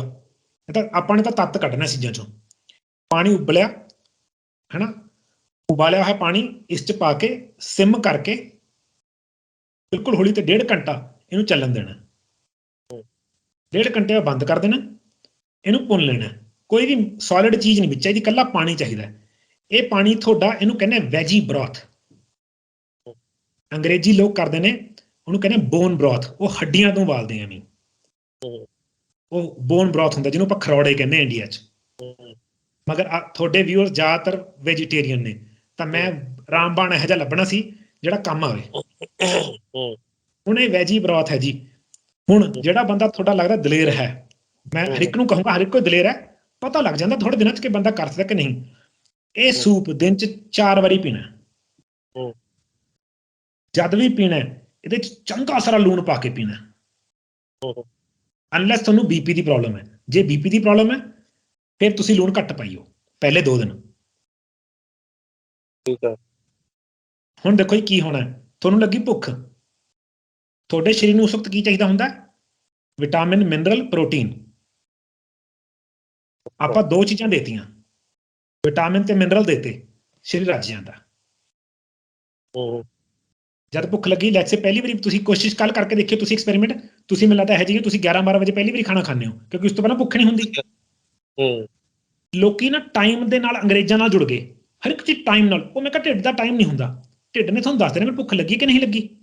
ਹੁਣ ਲੈਟਸ ਸੇ ਤੁਹਾਨੂੰ 11-12 ਵਜੇ ਪਹਿਲੀ ਵਾਰੀ ਭੁੱਖ ਲੱਗੀ, ਮੈਂ ਇਹ ਸੂਪ ਕੱਢੂੰਗਾ, ਇਸ 'ਚ ਪਾਊਂਗਾ ਚੰਗਾ ਸਾਰਾ ਲੂਣ, ਇਹ ਪੀ ਲੂੰਗਾ ਬੜੇ ਪਿਆਰ ਨਾਲ, ਹੌਲੀ ਹੌਲੀ 3-4 ਘੰਟੇ ਭੁੱਖ ਹਾਂਜੀ, ਵੱਡਾ ਬੋਲ ਭਰ ਕੇ ਪੀ ਲੂੰਗਾ ਮੈਂ। ਨਹੀਂ, ਲੂਣ ਖਾਸਾ ਪਾ ਦੇਣਾ ਹਾਂਜੀ, ਅਗਰ ਬੀਪੀ ਹੈ ਤਾਂ ਘੱਟ, ਵਰਨਾ ਕੋਈ ਚੱਕਰ ਨਹੀਂ। ਸੇਂਦਾ ਨਮਕ, ਰੌਕ ਸਾਲਟ, ਹਿਮਾਲयन ਪਿੰਕ ਸਾਲਟ। ਜਿਹਨੂੰ ਕਿਡਨੀ ਦੀ ਪ੍ਰੋਬਲਮ, ਉਹਨੂੰ ਵੀ ਤਾਂ ਨਹੀਂ ਨਾ ਪਾਣਾ ਹੈ। ਨਹੀਂ ਕਿਡਨੀ ਵਾਲਾ ਨੂੰ ਲੂਣ ਦੀ ਕੋਈ ਪ੍ਰੋਬਲਮ ਨਹੀਂ ਜੀ, ਇਹ ਕਿਹੜਾ ਪੋਟਾਸੀਅਮ ਦੇ ਰਹੇ ਆਪਾਂ, ਹੈਨਾ। ਇਹ 3-4 ਘੰਟੇ ਲਈ ਭੁੱਖ ਜਮੀ ਖਤਮ। ਠੀਕ ਹੈ। ਹੁਣ ਲੈਟਸ ਸੇ 2 ਘੰਟੇ ਬਾਅਦ ਹੁੜਕ ਜੀ ਉੱਠੀ ਕਿ ਯਾਰ ਕੁਝ ਮਜ਼ਾ ਜਿਹਾ ਨਹੀਂ ਆਇਆ, ਕੋਈ ਗੱਲ ਨਹੀਂ ਬਣੀ, ਗ੍ਰੀਨ ਟੀ ਬਣਾਈ, ਪੀ ਲਈ, ਸਕਿਨ ਦੀ ਸਕਿਨ ਵਧੀਆ ਹੋ ਗਈ, ਲਿਵਰ ਦਾ ਲਿਵਰ ਸਾਫ਼ ਹੋ ਗਿਆ। ਫਿਰ 2 ਘੰਟੇ ਬਾਅਦ ਫਿਰ ਜਾਗ ਜੀ ਆਈ, ਬੰਦਾ ਕਹਿੰਦਾ ਯਾਰ ਕੁਝ ਖਾਈਏ, ਇਹ ਸੂਪ ਇੱਕ ਵਾਰੀ ਫਿਰ ਪੀ ਲਿਆ। ਹੈ ਜੀ, ਕਿੰਨਾ ਕੁ ਪੀਣਾ ਹੈ? ਤੁਸੀਂ ਬੋਲ ਹੁਣ ਲਾ ਲਓ, ਤੁਸੀਂ ਆ ਮੇਰਾ ਕੱਪ ਦਾ ਸਾਈਜ਼ ਲਾ ਲਓ, ਤੁਸੀਂ ਇੰਨਾ ਕੁ ਕੱਪ ਦਾ ਘੱਟੋ ਘੱਟ ਪੀਊਂਗਾ ਇੱਕ ਵਾਰੀ ਮੈਂ, 250-300 ml। ਠੀਕ ਹੈ। ਫਿਰ ਦੁਬਾਰਾ ਭੁੱਖ ਲੱਗੀ, ਨਿੰਬੂ ਪਾਣੀ। ਹੋਰ ਸੁਣੋ, 3 ਵਾਰੀ ਐਪਲ ਸਾਈਡਰ ਪੀ ਲਿਆ ਦਿਨ 'ਚ। ਕਿੰਨਾ ਕੁ? ਉਹੀ 2 ਚਮਚ ਇੰਨੇ ਕੱਪ 'ਚ ਪਾਣੀ 'ਚ, ਠੰਡੇ 'ਚ, ਗਰਮ ਪਾਣੀ ਨਹੀਂ, ਵਿੱਚ ਮਾੜਾ ਨਿੰਬੂ ਪਾ ਲਿਆ। ਹਾਂ, ਪਾਈਪ ਨਾਲ, ਸਟਰੋਅ ਨਾਲ ਬਹੁਤ ਜ਼ਰੂਰੀ ਹੈ, ਦੰਦ ਨਹੀਂ ਖਰਾਬ ਕਰਨੇ ਪਾਣੀ, ਉਹ ਜ਼ਰੂਰੀ ਹੈ। ਥੈਂਕ ਯੂ, ਹਾਂਜੀ, ਯਾਦ ਕਰਾਉਣ ਲਈ। ਫਿਰ ਤੀਜੀ ਗੱਲ ਕੀ ਹੋਈ ਜੀ, ਤੀਜੀ ਵਾਰੀ ਰਾਤ ਨੂੰ ਫਿਰ ਪੀ ਲਿਆ। ਤੁਸੀਂ ਹੈਰਾਨ ਹੋ ਜਾਓਗੇ, ਤੁਹਾਡੀ ਨੀਂਦ ਵਧੀਆ ਹੋਊਗੀ ਤਾਂ ਰਾਤ ਨੂੰ, ਨੀਂਦ ਛੋਟੀ ਹੋਏਗੀ ਮਗਰ ਬੜੀ ਰਿਫਰੈਸ਼ਿੰਗ ਹੋਏਗੀ। ਕਿਉਂਕਿ ਇਨਸੂਲਿਨ ਬ੍ਰੇਨ ਨੂੰ ਖਰਾਬ ਨਹੀਂ ਕਰ ਰਿਹਾ ਸੀਗਾ। ਅਗਲੇ ਦਿਨ ਅੱਧਾ ਦਿਨ ਔਖਾ ਨਿਕਲੇਗਾ। ਕਿਉਂ? ਕਿਉਂਕਿ ਬਾਡੀ ਕੋਲ ਹਜੇ ਮਸ਼ੀਨ ਹੈ ਨਹੀਂ। ਉਹ ਔਖਾ ਸੌਖਾ ਅੱਧਾ ਦਿਨ ਕੱਢ ਲਿਓ, ਉਹ ਤੋਂ ਬਾਅਦ ਚਾਹੇ 5 ਦਿਨ ਕੁਛ ਨਾ ਖਾਈਓ। ਹੁਣ ਅਗਲੇ ਦਿਨ ਕੀ ਕਰਨਾ, ਫਿਰ ਉਹੀ 2 ਵਾਰੀ ਸਵੇਰੇ ਪਹਿਲਾਂ ਐਪਲ ਸਾਈਡਰ ਪੀ ਲਿਆ, ਫਿਰ ਨਿੰਬੂ ਪਾਣੀ ਪੀ ਲਿਆ, ਫਿਰ ਇੱਕ ਵਾਰੀ ਇਹ ਸੂਪ ਪੀ ਲਿਆ, ਫਿਰ 2-4 ਘੰਟੇ ਬਾਅਦ ਨਿੰਬੂ ਪਾਣੀ ਪੀਤਾ, ਫਿਰ ਸੂਪ ਪੀ ਲਿਆ। ਐਵੇਂ 2 ਦਿਨ ਕੱਢ ਦੇਣੇ ਆ। ਜਿੱਥੇ ਤੁਸੀਂ 2 ਦਿਨ ਕੱਢਤੇ, ਐਵੇਂ ਤੀਜੇ ਦਿਨ ਤੋਂ ਫਾਰਕ ਹੋ ਜੀ ਤੁਸੀਂ। ਮੈਂ ਆਪਣੇ ਬ੍ਰਦਰ ਨੂੰ ਕਰਾਇਆ ਸੀ, ਕਹਿੰਦਾ ਮੈਂ ਨਹੀਂ ਕਰ ਸਕਦਾ, ਲਿਵਰ ਦੀ ਕੰਡੀਸ਼ਨ ਲੱਗਦੀ ਸਾਨੂੰ, ਮੈਨੂੰ ਸ਼ੱਕ ਸੀਗਾ। 5 ਦਿਨ ਕੱਢ ਗਏ ਜੀ, ਪਹਿਲੇ 2 ਦਿਨ ਔਖੇ ਕੱਢਣ ਤੋਂ ਬਾਅਦ। ਕੰਮ ਕੁੰਮ ਜੋ ਮਰਜੀ, ਮੇਰਾ ਰਿਕਾਰਡ ਹੈ ਜੀ, ਸਾਡਾ ਰਿਕਾਰਡ ਸੀ 21 ਦਿਨ ਦਾ ਵਰਤ ਦਾ। ਬਹੁਤ ਸਾਡਾ VVIP ਕਲਾਇੰਟ ਹੈ ਦਿੱਲੀ ਦਾ, 26 ਦਿਨ ਦੀ ਫਾਸਟਿੰਗ ਕਰੀ ਜੀ ਬੰਦੇ ਨੇ, 26 ਦਿਨ ਦੀ। ਹਾਂਜੀ, ਤੇ ਬਹੁਤ ਹਾਈ ਕਲਾਸ, ਮਤਲਬ ਹਾਈ ਜੈਂਟਰੀ ਦਾ ਬੰਦਾ ਉਹ, ਮਗਰ 12 ਕਿਲੋ ਵਜ਼ਨ ਗਿਰ ਗਿਆ 26 ਦਿਨ ਦੀ ਫਾਸਟ। ਹਾਂਜੀ, 26 ਦਿਨ ਚ 12 ਕਿਲੋ ਵਜ਼ਨ। ਹਾਂਜੀ, ਉਹਨੇ ਕੀ ਕਰਿਆ, ਪਿੱਛੇ ਨਾ ਮੇਰਾ 1.5 ਸਾਲ ਤੋਂ ਕਲਾਇੰਟ ਆ ਉਹ ਗਿਆ ਸੀ ਕਿਤੇ ਛੁੱਟੀ ਤੇ ਗੋਆ, ਉੱਥੇ ਉਹਨੇ ਖਾਸਾ ਕੱਚੇ ਤੇ ਉਤਰ ਗਿਆ। ਵਾਪਸ ਆ ਕੇ ਕਹਿੰਦਾ ਕੀ ਕਰੀਏ, ਮੈਂ ਕਿਹਾ ਤੈਨੂੰ ਪਤਾ ਮੇਰਾ ਰਾਮਬਾਨ ਤਾਂ ਇੱਕੋ ਹੈ। ਉਹ ਬੰਦਾ ਕਿਹੜਾ ਜੀ, ਉਹ ਕਹਿੰਦਾ ਚਲੋ ਜਿਵੇਂ ਕਹੇਗਾ ਉਵੇਂ ਕਰ ਲੂੰਗਾ। ਮੇਰੀ ਸੁਪਰਵਿਜ਼ਨ 'ਚ 26 ਦਿਨ ਦੀ ਫਾਸਟਿੰਗ ਕਰੀ ਉਹਨੇ। 4 ਕੰਪਨੀਆਂ ਦਾ ਮਾਲਕ ਹੈ, ਉਹ ਵੀ ਟੌਪ ਦੀ ਕੰਪਨੀ ਹੈ ਦੀ ਦਿੱਲੀ ਦੀਆਂ। ਐ ਨਹੀਂ ਹੈ ਕਿ ਘਰੇ ਬੈਠਾ ਸੀ ਬੰਦਾ, ਘਰੇ ਕੇ ਬੈੱਡ ਤੇ ਪਿਆ 26 ਦਿਨ, ਨਾ ਕੰਮ ਕਰਦਾ ਪੂਰਾ ਦਿਨ। ਤਾਂ ਆਪਾਂ ਨੇ ਇਹ ਹੁਣ ਦੱਸ ਦੇਣਾ ਕਿਵੇਂ ਹੈ। ਹੁਣ ਕਈ ਲੋਕ ਇਹ ਚੀਜ਼ ਸ਼ੁਰੂ ਕਰਨਗੇ, ਪਹਿਲੇ ਦਿਨ ਉਹਨਾਂ ਨੂੰ ਚੱਕਰ ਆਉਣੇ ਸ਼ੁਰੂ ਹੋ ਜਾਣਗੇ, ਉੱਥੇ ਹੀ ਬੰਦ ਕਰ ਦੇਣਾ। ਜੇ ਤੁਸੀਂ ਬਹੁਤ ਚਿੜਚਿੜੇ ਹੋ ਗਏ ਜਾਂ ਤੁਹਾਨੂੰ ਬਲੈਕਆਊਟ ਚੱਕਰ ਆਉਣ ਲੱਗ ਗਏ, ਇਹ ਫਾਸਟਿੰਗ ਉਹਨਾਂ ਲਈ ਨਹੀਂ ਹੈ। ਉਹਦਾ ਕੀ ਮਤਲਬ ਹੈ, ਉਹਨਾਂ ਦੀ ਬਾਡੀ 'ਚ ਇਨਸੂਲਿਨ ਰੈਜ਼ਿਸਟੈਂਸ ਨਾਮ ਦੀ ਪ੍ਰੋਬਲਮ ਬਹੁਤ ਜ਼ਿਆਦਾ ਹੈ। ਤਾਂ ਉਹਨਾਂ ਨੂੰ ਪੌੜੀ ਤਾਰ ਕੇ ਲਿਆਉਣਾ ਪੈਣਾ ਉਰੇ, ਤੇ ਉਹਨਾਂ ਨੂੰ ਤਰੀਕਾ ਕਰਨਾ। ਮੇਰਾ ਐਕਸਪੀਰੀਅੰਸ ਹੈ, ਜਿਹੜੇ ਲੋਕ 2 ਦਿਨ ਕੱਢ ਗਏ, ਬੱਲੇ ਬੱਲੇ ਹੈ ਜੀ, ਉਹਨਾਂ ਨੂੰ ਸੁਪਰ ਹੈਲਦੀ ਕਰਨਾ ਬਹੁਤ ਆਸਾਨ ਹੈ। ਇਹ ਮੈਂ ਪਹਿਲੀ ਵਾਰੀ ਬੰਦੇ ਨੂੰ 3 ਦਿਨ ਤੋਂ ਬਾਅਦ ਰਿਕਮੈਂਡ ਨਹੀਂ ਕਰੂੰਗਾ, ਕਿਉਂਕਿ ਉਸ ਤੋਂ ਬਾਅਦ ਔਖਾ ਹੋ ਜਾਂਦਾ। ਮੈਂ ਕਹੂੰਗਾ 3 ਦਿਨ 72 ਘੰਟੇ, ਹੈਨਾ, ਜਿਵੇਂ 4 ਰਾਤਾਂ 3 ਦਿਨ ਮੈਕਸਿਮਮ ਕਰਾਉਂਗਾ ਮੈਂ। ਜਿਵੇਂ ਅੱਜ ਕੱਲ ਰਾਤ ਕੁਛ ਨਹੀਂ ਖਾਇਆ ਸੀ, ਅੱਜ ਤੋਂ ਸ਼ੁਰੂ ਕਰ ਲਿਆ ਫਾਸਟ, ਖਾਣਾ ਕੁਛ ਨਹੀਂ ਖਾਣਾ। ਤੇ ਅਗਰ ਤੁਹਾਨੂੰ ਚੱਕਰ ਆਉਣ ਲੱਗ ਗਏ, ਬਲੈਕਆਊਟ ਹੋਣ ਲੱਗ ਗਿਆ, ਜਿਵੇਂ ਸੀਟ ਤੋਂ ਉੱਠੇ ਲੱਗਿਆ ਲੈ ਵੀ ਆਹ ਕੀ ਸੀ, ਫਿਰ ਬੜੇ ਹੌਲੀ ਜਿਹੀ ਵਰਤ ਖੋਲ ਲੂੰਗਾ ਮੈਂ। ਫਿਰ ਮੈਂ ਕਹੂੰਗਾ ਮਾੜਾ ਸਲਾਦ ਖਾ ਲੂੰਗਾ, ਮੁੱਠੀ ਘੰਟੇ ਕੇ ਬਾਅਦ ਡੂੰਗਰੀ ਹੋਈ ਦਾਲ ਖਾ ਲੂੰਗਾ ਮੈਂ, ਫਿਰ ਮੈਂ ਖੋਲ ਦੂੰਗਾ ਵਰਤ। ਮਗਰ ਅਗਰ ਤੁਹਾਨੂੰ ਕੋਈ ਚੱਕਰ ਨਹੀਂ ਆਇਆ ਹੈ, ਜਾਂ ਥੋੜਾ ਬਹੁਤ ਔਖਾ ਚੱਲੀ ਜਾ ਰਹੇ ਹੋ, ਮੈਂ ਕਹਿੰਦਾ ਖਿੱਚ ਦੋ ਰਾਮਬਾਣ। ਇਹਦੇ ਫਾਇਦੇ ਸੁਣੋਗੇ ਤੁਸੀਂ ਹੈਰਾਨ ਹੋ ਜਾਓਗੇ ਜੀ। ਇਹਦੇ ਫਾਇਦੇ ਉਹ ਫਾਇਦੇ ਨੇ ਕਿ ਰਹੇ ਰੱਬ ਦਾ ਨਾਮ। ਪਹਿਲੀ ਚੀਜ਼, ਆਟੋ ਇਮਿਊਨ ਡਿਸਆਰਡਰ ਸਿਰਫ ਇੱਕੋ ਚੀਜ਼ ਨਾਲ ਠੀਕ ਹੁੰਦਾ, ਸਿਰਫ ਇੱਕ ਚੀਜ਼ ਨਾਲ, ਫਾਸਟਿੰਗ ਨਾਲ। ਹੁਣ ਆਟੋ ਇਮਿਊਨ 'ਚ ਦੱਸੋ ਕੀ ਆ ਗਿਆ, ਕੀ ਨਹੀਂ ਆ ਗਿਆ ਦੱਸੋ? ਸਰ ਸ਼ੂਗਰ ਵੀ ਆਟੋ ਇਮਿਊਨ ਹੈ, ਜਿਹਨੂੰ ਡਾਇਬੀਟੀਜ਼ ਕਹਿੰਦੇ ਆ। ਫਾਈਬਰਾਈਡ ਸਿਸਟ, ਯੂਟਰਸ ਦੀਆਂ ਬਿਮਾਰੀਆਂ, plus sugar, plus cancer, plus ਜਿਹੜਾ ਐਲਰਜੀ ਹੈ ਜੀ, ਥਾਇਰਾਇਡ ਹੈ ਨਾ, ਇੱਕ ਚੀਜ਼ BP। ਹੋਰ ਹੈ ਤੁਹਾਨੂੰ ਪਤਾ ਨਹੀਂ ਹੈ, ਜਿਹਨੂੰ ਵਿਲਟੀਗੋ ਕਹਿੰਦੇ ਆ, ਵਿਟਲੈਗੋ ਜਾਂ ਵਿਲਟੀਗੋ, ਜਿਹਨੂੰ ਕਹਿੰਦੇ ਆ ਫੁਲਵੈਰੀ, ਉਹ ਆਟੋ ਇਮਿਊਨ ਡਿਸਆਰਡਰ ਹੈ। ਉਹ ਇਨਫਲੇਮੇਸ਼ਨ, ਲਿਕੋਡਰਮਾ ਵੀ ਕਹਿੰਦੇ। ਹਾਂ, ਇਨਫਲੇਮੇਸ਼ਨ, ਬਿਨਾਂ ਗੱਲੋਂ ਜੋੜ ਦੁਖਣੇ, ਗੋਡੇ ਦੁਖਣੇ, ਥਾਇਰਾਇਡ ਹੋਣਾ, ਅੱਖਾਂ, ਗਲੂਕੋਮਾ, ਪਿੱਛੇ ਇਨਫਲੇਮੇਸ਼ਨ ਹੁੰਦੀ ਹੈ ਨਰਵਸ ਦੀ। ਹੋਰ ਤਾਂ ਹੋਰ ਤੁਸੀਂ ਮੰਨੋਗੇ ਨਹੀਂ, ਜਿਹਨੂੰ ਤੁਸੀਂ ਕਹਿੰਦੇ ਅਲਜ਼ਾਈਮਰਸ, ਕਿ ਬੰਦੇ ਨੂੰ ਮੈਮਰੀ ਭੁੱਲਣ ਲੱਗ ਗਈ, ਉਹ ਕਿਹਦੇ ਕਰਕੇ ਹੁੰਦੀ ਹੈ? ਇਨਸੂਲਿਨ ਕਰਕੇ। ਉਹਨੂੰ ਠੀਕ ਕਿਵੇਂ ਕਰਨਾ? ਫਾਸਟਿੰਗ ਕਰਕੇ। ਤਾਂ ਇਹ ਇੱਕ ਨਾਲ ਇਨਸੂਲਿਨ ਰੈਜ਼ਿਸਟੈਂਸ ਕਿਸ ਤਰ੍ਹਾਂ ਖਤਮ ਹੁੰਦੀ? ਕਿਉਂਕਿ ਜਿਹੜੀ ਝਿੱਲੀ ਬਣ ਗਈ ਉਹ ਕਿਵੇਂ ਖਤਮ ਹੋਊਗੀ ਇਹਦੇ ਤੇ ਸੈੱਲ ਦੇ? ਕਿਉਂਕਿ ਲੋੜ ਹੀ ਨਹੀਂ ਹੈ। ਉਹ ਝਿੱਲੀ ਕਿਉਂ ਬਣੀ ਹੋਈ ਹੈ? ਬਾਰ-ਬਾਰ ਇਨਸੂਲਿਨ ਦੇ ਅਟੈਕ ਤੋਂ। ਜਦੋਂ ਇਨਸੂਲਿਨ ਨਹੀਂ ਰਹੀ, ਝਿੱਲੀ ਮਰ ਜਾਣੀ ਹੈ। ਉਹ ਝਿੱਲੀ ਕਿਉਂ ਖੜੀ ਹੈ ਉੱਥੇ? ਤੁਹਾਡੇ ਘਰ ਦੇ ਬਾਹਰ ਤੁਸੀਂ ਚੌਂਕੀਦਾਰ ਤਾਂ ਖੜਾ ਹੈ ਚੋਰ ਅੰਦਰ ਨਾ ਆਵੇ। ਜੇ ਚੋਰ ਕਮਿਊਨਿਟੀ ਖਤਮ ਹੋ ਗਈ, ਤੁਸੀਂ ਕਹੋਗੇ ਲਿਆ ਵੀ ਆ ਫੜ ਆਪਣੇ ਲਾਸਟ ਪੈਸੇ, ਸਤਿ ਸ੍ਰੀ ਅਕਾਲ। ਉਹ ਝਿੱਲੀ ਤਾਂ ਬਣੀ ਹੋਈ ਹੈ ਕਿਉਂਕਿ ਡੇਲੀ ਦਿਨ 'ਚ 5-7 ਵਾਰੀ ਤੁਸੀਂ ਇਨਸੂਲਿਨ ਬਣਾ ਰਹੇ ਹੋ। 3-4 ਦਿਨ ਬਾਅਦ ਸਰੀਰ ਨੇ ਦੇਖਣਾ, ਲੈ ਵੀ ਇਨਸੂਲਿਨ ਤਾਂ ਹੈ ਹੀ ਨਹੀਂ। ਇਹਨੇ ਹੌਲੀ ਹੌਲੀ ਖੁਰ ਕੇ ਮੈਨੇ ਆਪਣੀ ਇਨਸੂਲਿਨ ਰੈਜ਼ਿਸਟੈਂਸ ਠੀਕ ਕਰੀ ਹੈ ਜੀ। ਕਿਸੇ ਦੀ ਤਾਂ ਬਾਅਦ ਦੀ ਗੱਲ ਹੈ। ਮੈਂ ਬਹੁਤ ਬੁਰੀ ਤਰ੍ਹਾਂ ਇਨਸੂਲਿਨ ਰੈਜ਼ਿਸਟੈਂਸ ਸੀਗਾ। 8 ਕੱਪ ਚਾਹ, 2 ਕੱਪ ਚਮਚ ਚੀਨੀ ਹਰ ਵਾਰੀ, 16 ਚਮਚ ਚੀਨੀ ਦੇ ਸਿਰਫ ਧੱਕੇ ਨਾਲ ਉਹਦੇ 'ਚ ਸੀਗੇ। ਉਹ ਤੋਂ ਇਲਾਵਾ ਪੂਰਾ ਪਰਾ ਪੁੱਛੋ ਹੀ ਨਾ। ਇਨਸੂਲਿਨ ਰੈਜ਼ਿਸਟੈਂਸ ਕਿਵੇਂ ਪਤਾ ਲੱਗਦੀ? ਉਹਦੇ ਮੈਂ ਤੁਹਾਨੂੰ ਦੱਸਿਆ ਹੋਇਆ ਨਾ, ਖਾਣਾ ਖਾ ਕੇ ਨੀਂਦ ਆਉਂਦੀ ਹੈ, ਖਾਣਾ ਖਾ ਕੇ ਅੱਛਾ ਲੱਗਦਾ ਹੈ, 2-2.5 ਘੰਟੇ ਬਾਅਦ ਭੁੱਖ ਲੱਗਦੀ ਹੈ, ਢਿੱਡ ਦੇ ਆਲੇ ਦੁਆਲੇ ਫੈਟ, ਜਿਹਨੂੰ ਟਾਇਰ ਕਹਿੰਦੇ ਆ, ਉਹ ਤਾਂ ਮੈਂ ਅਲੱਗ ਵੀਡੀਓ ਕਰੀ ਹੋਈ, ਉਹਦੇ ਸਾਰੇ ਸਿੰਪਟਮ ਦੇ ਉੱਪਰ ਮੈंने ਜ਼ੂਮ ਸੈਮੀਨਾਰ ਕਰਿਆ ਹੋਇਆ ਸਪੈਸ਼ਲ, ਕਿ ਇਨਸੂਲਿਨ ਰੈਜ਼ਿਸਟੈਂਸ। ਆਪਾਂ ਗੱਲ ਕਰ ਰਹੇ ਹਾਂ ਕਿ ਰਾਮਬਾਣ ਕੀ ਹੈ, ਫਾਸਟਿੰਗ। ਇਹ ਜੂਸ ਬਣਾਇਆ, ਨਾਲੇ ਇਹਨੂੰ ਫ੍ਰਿਜ 'ਚ ਰੱਖ ਲਓ, ਕੁਝ ਨਹੀਂ ਹੁੰਦਾ ਇਹਨੂੰ। ਮੈਨੂੰ 3 ਦਿਨ ਲਈ ਬਣਾ ਕੇ ਜਾਂ 2 ਦਿਨ ਲਈ ਬਣਾ ਕੇ ਰੱਖ ਲੂੰਗਾ। ਜਦੋਂ ਭੁੱਖ ਲੱਗੀ, ਇਹਨੂੰ ਹਲਕਾ ਜਿਹਾ ਗਰਮ ਕਰਿਆ, ਵਿੱਚ ਪਾਇਆ ਲੂਣ, ਪੀ ਲਿਆ। ਜੇ ਇਹਨੂੰ ਸਵਾਦ ਕਰਨਾ, ਠੰਡਾ ਵੀ ਪੀ ਸਕਦੇ ਹੋ, ਵਿੱਚ ਨਿੰਬੂ ਨਿਚੋੜ ਲਿਆ। ਜੇ ਤੁਸੀਂ ਗਰਮ 'ਚ ਨਿੰਬੂ ਪਾਣਾ। ਅੱਛਾ, ਇੱਕ ਚੀਜ਼ ਦੱਸੋ ਹੁਣ, ਇਹ ਤਾਂ ਹੋ ਗਈ ਵੀ ਤੁਸੀਂ ਦੱਸੋ ਤੰਦਰੁਸਤ ਲੋਕਾਂ ਵਾਸਤੇ ਤੁਸੀਂ ਜਿਹੜੀ ਫਾਸਟਿੰਗ ਦੀ ਗੱਲ ਕਰ ਰਹੇ ਹੋ, ਵੀ ਤੰਦਰੁਸਤ, ਜਿਨ੍ਹਾਂ ਨੂੰ ਹਲੇ ਬਿਮਾਰੀ ਦਾ ਕੋਈ ਸਿੰਪਟਮ ਬਾਹਰ ਨਹੀਂ ਆਇਆ, ਉਹ ਉਹਨਾਂ ਨੂੰ ਠੀਕ ਕਰਨ ਦੀ ਗੱਲ ਹੈ। ਜਿਹੜੇ ਬੰਦੇ ਬਿਮਾਰ ਨੇ, ਉਹਨਾਂ ਨੂੰ ਤੁਸੀਂ ਕਿਸ ਤਰ੍ਹਾਂ ਕਰੋਗੇ ਵੀ ਇਹ ਇਨਸੂਲਿਨ ਰੈਜ਼ਿਸਟੈਂਸ, ਉਹਨਾਂ ਨੂੰ ਇਹ ਫਾਸਟਿੰਗ ਦੇ ਨਾਲ ਕਿਹੜੀਆਂ ਬਿਮਾਰੀਆਂ ਕਿੱਦਾਂ ਘਟਾ? ਮੰਨ ਲਓ ਸ਼ੂਗਰ ਵਾਲਾ ਬੰਦਾ ਹੈਗਾ, ਜਦੋਂ ਤੁਸੀਂ ਫਾਸਟਿੰਗ ਕਰਾਓਗੇ ਤਾਂ ਉਹ ਬੰਦੇ ਦਾ ਤਾਂ ਜਿਹੜਾ ਉਹ ਡਿੱਗਣ ਵਾਲਾ ਹੋ ਜਾਊਗਾ, ਸ਼ੂਗਰ ਘਟ ਜਾਏਗੀ ਉਹ ਬੰਦੇ ਨੂੰ। ਮੰਨ ਲਓ ਕਿਸੇ ਬੰਦੇ ਨੂੰ ਥਾਇਰਾਇਡ ਦੀ ਪ੍ਰੋਬਲਮ ਹੈ, ਹਰੇਕ ਬਿਮਾਰੀ 'ਚ ਫਾਸਟਿੰਗ ਦਾ ਜਿਹੜੀ ਉਹ ਤਰੀਕਾ ਵੀ ਅਲੱਗ-ਅਲੱਗ ਹੁੰਦਾ ਚਲਾ ਜਾਏਗਾ। ਹਾਂਜੀ ਸਰ, ਇਹ ਮੇਰੀ ਐਕਸਪਰਟੀਜ਼ ਹੈ। ਇਹ ਇੱਥੇ ਰਾਮਬਾਣ ਨਹੀਂ ਹੈ ਕਿ ਸਭ ਨੇ ਚੱਲ ਜੇ। ਹੁਣ ਮੇਰੇ ਕੋਲ ਯਾਦ ਹੈ ਕੇਸ ਆਇਆ, ਕਹਿੰਦਾ ਜੀ ਮੈਨੂੰ ਨਾ, ਮੇਰੇ ਕੋਲ ਪ੍ਰੋਗਰਾਮ ਕਰ ਰਿਹਾ 1.5 ਮਹੀਨੇ ਤੋਂ ਅੰਕਲ ਜੀ, ਬੜੇ ਮਸ਼ਹੂਰ ਅੰਕਲ ਨੇ ਪਟਿਆਲੇ ਦੇ, ਹੈ ਨਾ। ਮੈਂ ਕਿਹਾ ਜੀ ਕੀ ਹੋਇਆ? ਕਹਿੰਦੇ ਮੁੰਡੇ ਨੂੰ ਦਵਾਈ ਲੈਣ ਲਈ ਭੇਜਿਆ, ਪਤਾ ਨਹੀਂ ਠੀਕ ਜਿਹਾ ਨਹੀਂ ਲੱਗ ਰਿਹਾ। ਜਦੋਂ ਮੈंने 5 ਕੁਐਸਚਨ ਪੁੱਛੇ, ਮੈਨੂੰ ਪਤਾ ਲੱਗਿਆ ਅੰਕਲ ਸ਼ੂਗਰ ਦੇ ਬਿਮਾਰ ਸੀਗੇ, ਮੈਨੂੰ ਦੱਸਿਆ ਨਹੀਂ। ਗੋਲੀ ਸ਼ੂਗਰ ਦੀ ਖਾਈ ਗਏ, ਨਾਲ ਮੇਰਾ ਪ੍ਰੋਗਰਾਮ ਕਰੀ ਗਏ। ਉਹ ਬਲੱਡ ਸ਼ੂਗਰ ਹੋ ਗਈ ਜ਼ਿਆਦਾ ਲੋ। ਮੈਨੂੰ ਕਹਿੰਦੇ ਅੱਛਾ ਇਹ ਵੀ ਹੋ ਸਕਦਾ ਰਵਿੰਦਰ। ਉਹ ਦਿਨ ਹੈ ਜੀ, ਅੱਜ ਦਾ ਦਿਨ ਹੈ, 2.5 ਸਾਲ ਪੁਰਾਣੀ ਗੱਲ ਹੈ। ਅੰਕਲ ਨੇ ਜ਼ਿੰਦਗੀ 'ਚ ਕਦੇ ਦੁਬਾਰਾ ਸ਼ੂਗਰ ਦੀ ਗੋਲੀ ਨਹੀਂ ਖਾਣੀ ਪਈ। ਤਾਂ ਹੁਣ ਸੁਣੋ, ਕਈ ਲੋਕ, ਮੈਂ ਤਾਂ ਹੀ ਕਿ ਟਰਾਈ ਕਰਕੇ ਦੇਖਣ 'ਚ ਕੋਈ ਹਰਜ ਨਹੀਂ ਹੈ। ਕਈ ਲੋਕੀ ਮੇਰਾ ਐਕਸਪੀਰੀਅੰਸ ਹੈ, ਬਹੁਤ ਖਰਾਬ ਹੁੰਦੇ ਆ, ਮਗਰ ਇਹ ਫਾਸਟਿੰਗ ਕਰ ਪਾਉਂਦੇ ਆ।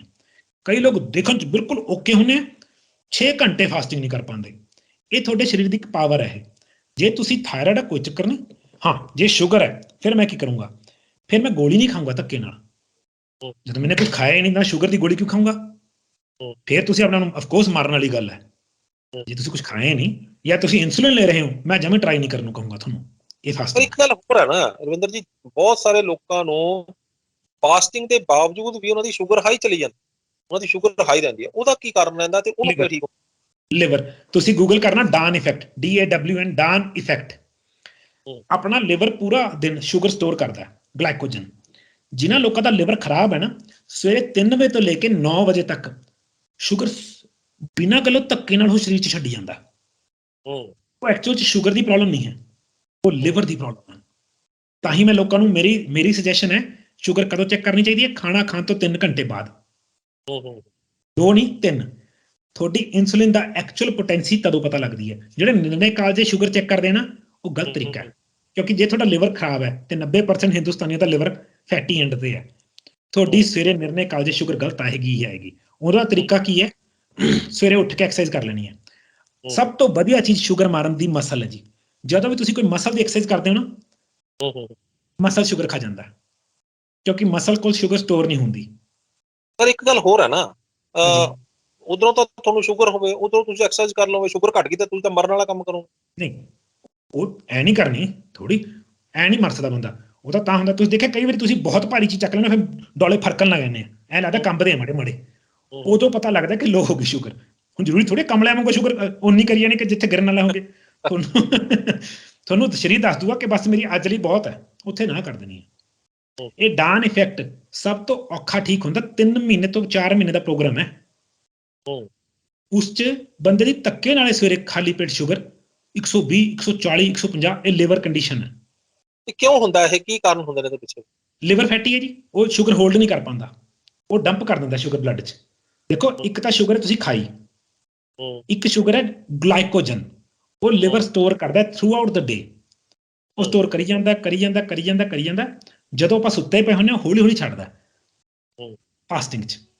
ਮਗਰ ਕਈ ਲੋਕਾਂ ਦਾ ਲਿਵਰ ਇੰਨਾ ਖਰਾਬ ਹੋ ਜਾਂਦਾ, ਉਹ 1 ਲੱਖ ਤੇ ਤੜਕੇ 3, 4, 5 ਵਜੇ ਸ਼ੂਗਰ ਛੱਡ ਦਿੰਦਾ। ਉਹ ਬੰਦੇ ਸ਼ੂਗਰ, ਬੰਦਾ ਕਹਿੰਦਾ ਰਾਤ ਤਾਂ ਚੰਗੀ ਭਲੀ ਸ਼ੂਗਰ ਚੈੱਕ ਕਰੀ ਸੀਗੀ, ਸੋਇਆ 100 ਤੇ ਸੀਗਾ, ਉੱਠਿਆ 150, 200, ਇਹ ਕੀ ਹੋ ਗਿਆ? ਲਿਵਰ ਦੀ ਪ੍ਰੋਬਲਮ ਹੈ। ਦ ਡਾਨ ਇਫੈਕਟ, DAWN, ਡਾਨ ਹੁੰਦੀ ਸਵੇਰੇ ਸਵੇਰੇ ਪੌ ਫੁੱਟਣੀ ਜਾਂ ਰਾਤ ਵਾਲੀ ਜਦ ਸੂਰਜ ਛੁਪਦਾ, ਉਹਨੂੰ ਕਹਿੰਦੇ ਦ ਡਾਨ ਇਫੈਕਟ। ਉਹ ਚੈੱਕ ਕਰਕੇ ਦੇਖਣਾ ਗੂਗਲ ਤੇ, ਉਹਦੇ ਪਰ ਬਾਰੇ ਗੱਲਾਂ ਬਹੁਤ ਨੇ। ਉਹਦਾ ਸਹੀ ਇਲਾਜ ਕਿਸੇ ਨੂੰ ਨਹੀਂ ਪਤਾ, ਔਰ ਕਾਰਨ ਹੈ ਲਿਵਰ, ਤੇ ਸਾਨੂੰ ਪਤਾ ਲਿਵਰ ਨੂੰ ਤੰਦਰੁਸਤ ਕਿਵੇਂ ਕਰਨਾ।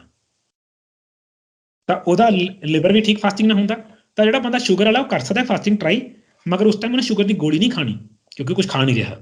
ਤੇ ਦੂਜੀ ਗੱਲ ਹੈ, ਅਗਰ ਜ਼ਿਆਦਾ ਤੰਗ ਹੋ ਰਿਹਾ ਤਾਂ ਆਪਾਂ, ਜਿਵੇਂ ਆਪਣੀ ਤਾਂ ਸੁਜੈਸ਼ਨ ਹੈ, ਇਹ ਕੋਈ ਪ੍ਰੋਫੈਸ਼ਨਲ ਐਡਵਾਈਸ ਨਹੀਂ ਹੈ ਕਿ ਤੁਹਾਨੂੰ ਮੈਂ ਕੋਚ ਨਹੀਂ ਕਰ ਰਿਹਾ ਇਸ 'ਚ। ਅਗਰ ਤੁਹਾਨੂੰ ਲੱਗਣ ਲੱਗ ਗਿਆ ਸ਼ੂਗਰ ਗਿਰ ਗਈ, ਚੱਕਰ ਆਉਣ ਲੱਗ ਗਏ, ਬਲੈਕ ਆਊਟ ਹੋ ਗਿਆ, ਤਾਰੇ ਦਿਖਣ ਲੱਗ ਗਏ, ਨਾਲ ਦੇ ਨਾਲ ਕੁਝ ਖਾ ਲੈਣਾ ਥੋੜਾ ਜਿਹਾ। ਵਰਨਾ ਜਿਹੜਾ ਕਰ ਸਕਦਾ 3 ਦਿਨ ਐਂ ਕੱਟਣੇ, ਚੌਥੇ ਦਿਨ ਖਾਣਾ ਉਵੇਂ ਹੈ। ਪਹਿਲਾਂ ਮਾੜਾ ਜਿਹਾ ਖਾਣਾ, ਫਿਰ ਮਾੜਾ ਜਿਹਾ ਖਾਣਾ, ਅੱਧੇ ਘੰਟੇ ਬਾਅਦ ਫਿਰ ਅੱਧੇ ਘੰਟੇ ਬਾਅਦ ਮਾੜਾ ਜਿਹਾ ਖਾਣਾ। 1 ਲੱਖ ਨਹੀਂ ਕਿ ਬਸ 3 ਦਿਨ ਫਾਸਟਿੰਗ ਲਿਆ ਵੀ ਪਰੌਂਠੇ ਮੂਲੀ ਦੇ, ਉਹ ਨਹੀਂ ਕਰਨਾ। ਅਸੀਂ ਵੀ ਇਹੀ ਗੱਲ ਕਹਿਣਾ ਬਿਲਕੁਲ ਇੱਥੇ ਜਾਇਜ਼ ਸਮਝਦੇ ਹਾਂ ਕਿ ਇਹ ਚੈਨਲ ਮੈਡੀਕਲ ਐਡਵਾਈਸ ਦੇ ਲਈ ਨਹੀਂ ਹੈ। ਇਹ ਸਿਰਫ ਇੱਕ ਜਾਣਕਾਰੀ ਹੈ ਜਿਹੜੀ ਕਿ ਤੁਹਾਡੇ ਤੱਕ ਪਹੁੰਚਾਈ ਜਾ ਰਹੀ ਹੈ ਕਿ ਤੁਸੀਂ ਆਪਣੀ ਰੋਜ਼ਮਰਾ ਦੀ ਜ਼ਿੰਦਗੀ ਦੇ ਵਿੱਚ ਕੀ ਕਰਦੇ ਹੋ, ਤੇ ਤੁਹਾਨੂੰ ਅਸਲ ਦੇ ਵਿੱਚ ਜਿਹੜਾ ਉਹ ਕਿੱਥੇ ਤੁਸੀਂ ਗਲਤੀਆਂ ਕਰ ਰਹੇ ਹੋ। ਤੇ ਇਹ ਮੈਡੀਕਲ ਐਡਵਾਈਸ ਵਾਸਤੇ ਇਹ ਚੈਨਲ ਨਹੀਂ ਹੈਗਾ। ਤੇ ਹੁਣ ਆਈਏ ਕਿ ਸ਼ੂਗਰ ਵਾਲਾ ਦਾ ਜਿਹੜਾ ਬੰਦਾ, ਉਹ ਫਾਸਟਿੰਗ ਜਿਹੜਾ ਉਸਨੂੰ ਕਿਵੇਂ ਕਰਨੀ ਹੈ, ਇਹ ਤੁਸੀਂ ਦੱਸਤਾ। ਕੁਝ ਹੋਰ ਕੁਝ ਅਜਿਹਾ ਵੀ ਹੈਗਾ ਵੀ ਜਿਹਨੂੰ ਫਾਸਟਿੰਗ ਕਰਨੀ ਹੀ ਨਹੀਂ ਚਾਹੀਦੀ? ਇਹਨੂੰ ਫਾਸਟਿੰਗ ਕਰਨੀ ਨਹੀਂ ਚਾਹੀਦੀ। ਦੇਖੋ, ਹੁਣ ਜਿਵੇਂ ਕਿਡਨੀ ਦੀ ਡਿਜ਼ੀਜ਼ ਹੈ ਚੌਥੇ ਲੈਵਲ ਤੇ, ਹੈਨਾ, ਮੈਂ ਉਹਨੂੰ ਸੂਪ ਪੀਣ ਨੂੰ ਨਹੀਂ ਕਹੂੰਗਾ, ਕਿਉਂਕਿ ਇਸ 'ਚ ਪੋਟਾਸੀਅਮ ਆ ਜਾਂਦਾ। ਜਦ ਤੁਸੀਂ ਸਬਜ਼ੀਆਂ ਉਬਾਲੋਗੇ, ਸਬਜ਼ੀਆਂ 'ਚ ਪੋਟਾਸੀਅਮ ਹੁੰਦਾ, ਹੈਨਾ। ਮੈਂ ਉਹਨੂੰ ਇਹ ਪ੍ਰੋਬਲਮ ਨੂੰ, ਉਹਨੂੰ ਇਹ ਚੀਜ਼ ਕਰਨ ਨੂੰ ਨਹੀਂ ਕਹੂੰਗਾ। ਬਾਕੀ ਇਹ ਅੰਮ੍ਰਿਤ ਕਿਹਦੇ ਲਈ ਹੈ? IBS ਲਈ ਅੰਮ੍ਰਿਤ ਹੈ ਇਹ। ਇਰੀਟੇਬਲ ਬਾਉਲ ਸਿੰਡਰੋਮ, ਸੰਗ੍ਰਹਿਣੀ, ਇਰੀਟੇਬਲ ਸਿੰਡਰੋਮ, ਜਿਹਨੂੰ ਲੀਕੀ ਗੱਟ ਹੈ, ਇਹ ਉਹਦੇ ਲਈ ਅੰਮ੍ਰਿਤ ਹੈ। ਜਿਹਨੂੰ ਡਾਈਜੈਸ਼ਨ ਦੇ ਇਸ਼ੂ ਨੇ, ਫੈਟੀ ਲਿਵਰ ਹੈ ਜਿਹਨੂੰ, ਇਹ ਉਹਦੇ ਲਈ ਅੰਮ੍ਰਿਤ ਹੈ। ਜਿਹਨੂੰ ਥਾਇਰਾਇਡ ਹੈ, ਜਿਹਨੂੰ PCOD PCOS ਹੈ, ਇਹ ਉਹਦੇ ਲਈ ਅੰਮ੍ਰਿਤ ਹੈ। ਸਿਰਫ ਜਿਹਨੂੰ ਪੋਟਾਸੀਅਮ ਮਨਾ, ਜਾਂ ਜਿਹਨੂੰ ਕੋਈ ਸਬਜ਼ੀਆਂ ਤੋਂ ਐਲਰਜੀ ਹੈ, ਬਹੁਤ ਘੱਟ ਕੇਸ ਹੁੰਦੇ ਨੇ ਕਿਸੇ ਸਬਜ਼ੀ ਤੋਂ ਐਲਰਜੀ ਹੋਵੇ, ਉਹ ਫਿਰ ਉਹ ਚੀਜ਼ਾਂ। ਮੇਰੇ ਕੋਲ ਬਹੁਤ ਸਾਰੇ ਪੇਸ਼ੈਂਟਸ ਫੋਨ ਕਰਦੇ ਨੇ ਜਿਹੜੇ ਦੱਸਦੇ ਨੇ ਕਿ ਸਾਨੂੰ ਸਬਜ਼ੀਆਂ ਤੋਂ ਵੀ ਐਲਰਜੀ ਹੈਗੀ ਹੈ, ਤੇ ਉਹਨਾਂ ਨੂੰ ਵੀ ਇਹ ਚੀਜ਼ਾਂ ਮਨਾ ਹੋਣ। ਹਾਂ, ਫਿਰ ਉਹਨੂੰ ਉਹ ਸਬਜ਼ੀ ਨਾ ਪਾਵੇ ਜਿਹੜੀ ਤੋਂ ਉਹਨੂੰ ਐਲਰਜੀ। ਜੀ।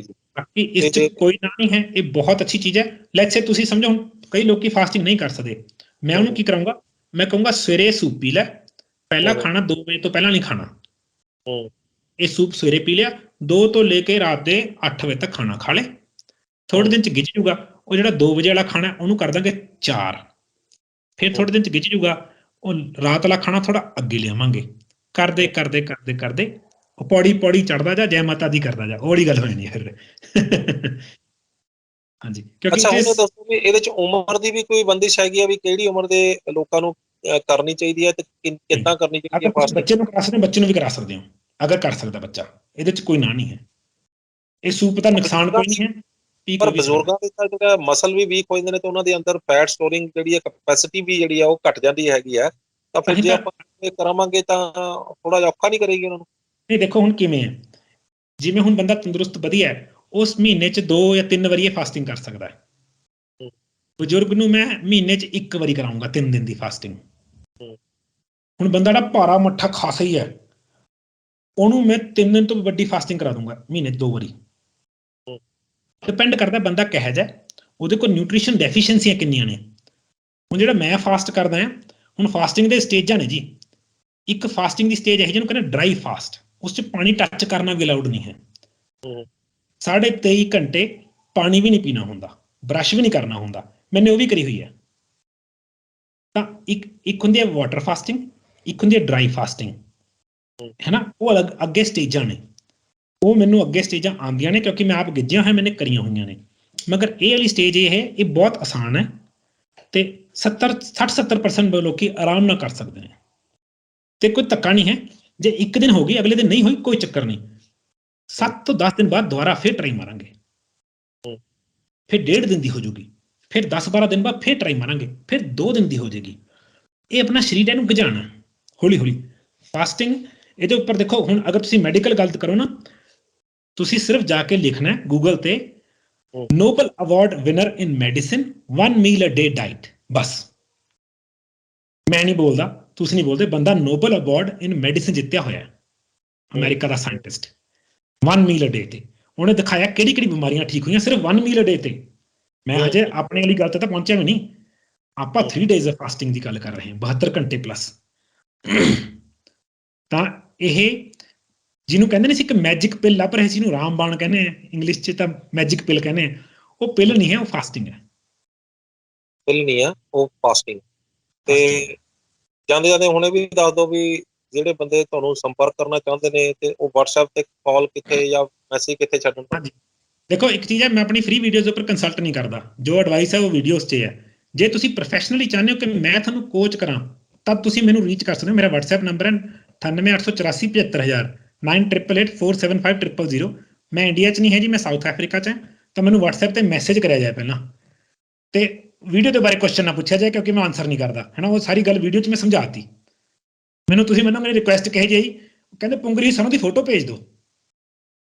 ਮੈਂ ਕਿਹਾ ਜੀ ਹਾਂਜੀ, ਹੋਰ ਦੱਸੋ, ਹੋਰ ਹੁਕਮ ਮੇਰੇ ਆਕਾ ਕੋਈ। ਗਲਤ ਨਹੀਂ ਹੈ ਨਾ, ਦੂਜੇ ਬੰਦਾ ਵੀ ਬਿਜ਼ੀ ਹੈ, ਤੁਸੀਂ ਬਿਜ਼ੀ ਹੋ, ਮੇਰੇ ਕੋਲ ਇੰਨਾ ਟਾਈਮ ਨਹੀਂ ਹੈ, ਆਮ ਸੌਰੀ। ਤਾਂ ਮੈਂ ਉਸ 'ਚ ਮੈਂ ਫਿਰ ਮੇਰੇ ਕੋਲ ਜਵਾਬ ਪੁੱਠਾ ਮਿਲ ਜਾਂਦਾ ਉਦੋਂ।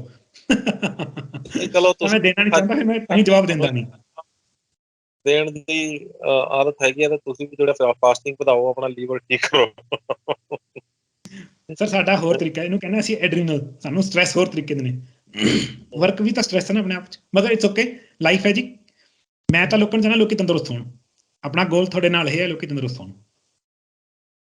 ਬਹੁਤ ਵਧੀਆ ਗੋਲ ਹੈ ਤੇ ਇਹ ਗੋਲ ਜਿਹੜਾ ਇਹ ਸਾਡੇ ਸਮਾਜ ਨੂੰ ਤੰਦਰੁਸਤ ਕਰੇਗਾ ਤੇ ਸਮਾਜ ਤੰਦਰੁਸਤ ਹੋਏਗਾ ਤਾਂ ਵਿਸ਼ਵ ਤੰਦਰੁਸਤ ਹੋਏਗਾ। ਤਾਂ ਸਾਡਾ ਜਿਹੜਾ ਪਰਮਾਤਮਾ ਵੱਲੋਂ ਸਿਰਜੀ ਹੋਈ ਧਰਤੀ ਜਿਹੜੀ ਆ ਉਹ ਸੁੰਦਰ ਦਿਖਣ ਲੱਗ ਜਾਏਗੀ। ਜਦੋਂ ਆਲਾ ਦੁਆਲਾ ਸੁੰਦਰ ਹੈ ਤਾਂ ਫਿਰ ਸਾਰਾ ਕੁਝ ਸੁੰਦਰ ਹੈ। ਤੁਹਾਡਾ ਬਹੁਤ ਬਹੁਤ ਧੰਨਵਾਦ ਰਵਿੰਦਰ ਸਿੰਘ ਜੀ। ਤੁਸੀਂ ਨਿਊਜ਼ ਏਸ਼ੀਆ ਪੰਜਾਬੀ ਦੇ ਦਰਸ਼ਕਾਂ ਨੂੰ ਇੰਨੀ ਵਡਮੁੱਲੀ ਜਾਣਕਾਰੀ ਦਿੱਤੀ ਤੇ ਇੰਨਾ ਸਮਾਂ ਸਾਡੇ ਨਾਲ ਬਤੀਤ ਕੀਤਾ। ਤੁਹਾਡਾ ਬਹੁਤ ਬਹੁਤ ਧੰਨਵਾਦ। ਥੈਂਕ ਯੂ ਜੀ, ਮੋਸਟ ਵੈਲਕਮ। ਰਵਿੰਦਰ ਸਿੰਘ ਜੀ, ਰਵਿੰਦਰ ਸਿੰਘ ਜੀ ਨੇ ਅੱਜ ਸਾਨੂੰ ਬੜੀ ਵਡਮੁੱਲੀ ਜਾਣਕਾਰੀ ਦਿੱਤੀ ਹੈ ਵੀ ਕਿਸ ਤਰੀਕੇ ਦੇ ਨਾਲ ਫਾਸਟਿੰਗ ਜਿਹੜੀ ਆ ਉਹ ਇੱਕ ਰਾਮਬਾਣ ਸਾਬਤ ਹੋ ਸਕਦੀ ਹੈ। ਫਾਸਟਿੰਗ ਯਾਨੀ ਕਿ ਵਰਤ ਦੇ ਨਾਲ ਸਾਡੀਆਂ ਧਾਰਮਿਕ ਆਸਥਾਵਾਂ ਜੁੜੀਆਂ ਹੋਈਆਂ ਨੇ। ਸਾਡੀਆਂ ਧਾਰਮਿਕ ਆਸਥਾਵਾਂ ਦੇ ਮੁਤਾਬਕ ਲੋਕ ਧਰਮ ਨੂੰ ਤਾਂ ਫਾਲੋ ਕਰਦੇ ਨੇ, ਪਰ ਸਰੀਰ ਨੂੰ ਉਸ ਚੀਜ਼ ਦਾ ਓਨਾ ਫਾਇਦਾ ਨਹੀਂ ਹੋ ਪਾਉਂਦਾ ਜਿਹਦੇ ਪਿੱਛੇ ਸ਼ਾਇਦ ਧਾਰਮਿਕ ਮਾਨਤਾਵਾਂ ਉਹਦੇ ਕਰਕੇ ਬਣਾਈਆਂ ਗਈਆਂ। ਵਰਤ ਇਹ ਹਿੰਦੂ ਧਰਮ ਦੇ ਵਿੱਚ ਇਸਨੂੰ ਵਰਤ ਦਾ ਨਾਮ ਦਿੱਤਾ ਗਿਆ, ਮੁਸਲਿਮ ਧਰਮ ਦੇ ਵਿੱਚ ਇਸਨੂੰ ਰੋਜ਼ਿਆਂ ਦਾ ਨਾਮ ਦਿੱਤਾ। ਅਲੱਗ-ਅਲੱਗ ਤਰੀਕੇ ਦੇ ਨਾਲ ਜਿਹੜਾ ਇਸਨੂੰ ਧਾਰਮਿਕ ਆਸਥਾਵਾਂ ਜੋੜ ਕੇ ਲੋਕ ਬੇਸਿਕ ਦਾ ਪਿੱਛੇ ਦਾ ਫੰਡਾ ਸੀਗਾ ਕਿ ਤੰਦਰੁਸਤੀ ਜਿਹੜੀ ਆ ਉਹ ਕਿਸ ਤਰ੍ਹਾਂ ਹਾਸਲ ਕੀਤੀ ਜਾਵੇ। ਰਵਿੰਦਰ ਸਿੰਘ ਜੀ ਨੇ ਥੋੜਾ ਜਿਹਾ ਇਸ ਨੂੰ ਸਾਇੰਟੀਫਿਕ ਵੇ ਦੇ ਨਾਲ ਜਿਹੜਾ ਉਹ ਸਮਝਾਇਆ ਹੈਗਾ ਕਿ ਕਿਸ ਤਰੀਕੇ ਦੇ ਨਾਲ ਜਦੋਂ ਅਸੀਂ ਵਰਤ ਰੱਖਦੇ ਹਾਂ ਤਾਂ ਉਸਨੂੰ ਕਿਸ ਤਰੀਕੇ ਦੇ ਨਾਲ ਰੱਖਣਾ ਹੈਗਾ ਤੇ ਜੇ ਉਹ ਵਰਤ ਅਸੀਂ ਰੱਖਣਾ ਤਾਂ ਕਿੰਨੀ ਦੇਰ ਤੱਕ ਉਹ ਅਸੀਂ ਵਰਤ ਰੱਖ ਸਕਦੇ ਹੈਗੇ। ਤੇ ਜੇ ਇਹਨਾਂ ਦੇ ਮੁਤਾਬਕ ਵਰਤ ਰੱਖਦੇ ਹਾਂ ਤਾਂ ਸਾਡੇ ਸਰੀਰ ਦੇ ਵਿੱਚੋਂ ਸਾਰੀਆਂ ਬਿਮਾਰੀਆਂ ਵੀ ਚਲੀਆਂ ਜਾਣਗੀਆਂ, ਮੋਟਾਪਾ ਵੀ ਚਲਾ ਜਾਏਗਾ ਤੇ ਅਸੀਂ ਜਿਹੜਾ ਉਹ 100 ਸਾਲ ਦੀ ਜਿਹੜੀ ਸਾਡੀ ਲਾਈਫ ਜਿਉਣ ਦਾ ਜਿਹੜਾ ਸੁਪਨਾ ਹੈਗਾ ਸਾਡੇ ਪੁਰਖਿਆਂ ਦਾ ਤੇ ਸਾਡੇ ਸਾਇੰਟਿਸਟਾਂ ਦਾ, ਉਹ ਵੀ ਸਾਡਾ ਪੂਰਾ ਹੋ ਜਾਏਗਾ। ਉਮੀਦ ਕਰਦੇ ਹਾਂ ਕਿ ਇਹ ਵੀਡੀਓ ਤੁਹਾਨੂੰ ਪਸੰਦ ਆਈ ਹੋਵੇਗੀ। ਜੇ ਪਸੰਦ ਆਈ ਹੈ ਤੇ ਇਸ ਨੂੰ ਵੱਧ ਤੋਂ ਵੱਧ ਸ਼ੇਅਰ ਕਰੋ, ਕਿਉਂਕਿ ਇਹੋ ਜਿਹੀਆਂ ਵੀਡੀਓ ਜੇਕਰ ਅਸੀਂ ਸ਼ੇਅਰ ਕਰਦੇ ਹਾਂ ਤਾਂ ਇਸ ਦੇ ਨਾਲ ਬਹੁਤ ਸਾਰੇ ਲੋਕਾਂ ਨੂੰ ਤੰਦਰੁਸਤੀ ਹਾਸਲ ਹੁੰਦੀ ਹੈ। ਤੇ ਜੇ ਤੰਦਰੁਸਤ ਹੁੰਦਾ ਕੋਈ ਬੰਦਾ ਬਿਮਾਰ, ਤਾਂ ਇਹ 100 ਪੁੰਨ ਕਰਨ ਦੇ ਬਰਾਬਰ ਜਿਹੜਾ ਉਹ ਇਸ ਨੂੰ ਮੰਨਿਆ ਜਾਏਗਾ। ਤੇ ਜੇਕਰ ਕੋਈ ਇੱਕ ਵਿਅਕਤੀ ਵੀ ਇਸ ਵੀਡੀਓ ਨੂੰ ਦੇਖ ਕੇ ਤੰਦਰੁਸਤ ਹੋ ਗਿਆ ਤਾਂ ਅਸੀਂ ਸਮਝਾਂਗੇ ਕਿ ਇਸ ਵੀਡੀਓ ਨੂੰ ਬਣਾਉਣ ਦਾ ਮਕਸਦ ਕਾਮਯਾਬ ਰਿਹਾ। ਸਾਡੇ ਚੈਨਲ ਨੂੰ ਸਬਸਕ੍ਰਾਈਬ ਕਰਨਾ ਨਾ ਭੁੱਲਿਓ। ਅਗਲੀ ਵਾਰ ਫਿਰ ਹਾਜ਼ਰ ਹੋਵਾਂਗੇ ਇੱਕ ਨਵੇਂ ਮੁੱਦੇ, ਇੱਕ ਨਵੇਂ ਮਹਿਮਾਨ ਦੇ ਨਾਲ। ਉਦੋਂ ਤੱਕ ਮੈਨੂੰ ਦਿਓ ਇਜਾਜ਼ਤ। ਧੰਨਵਾਦ। ਸਤਿ ਸ਼੍ਰੀ ਅਕਾਲ ਜੀ।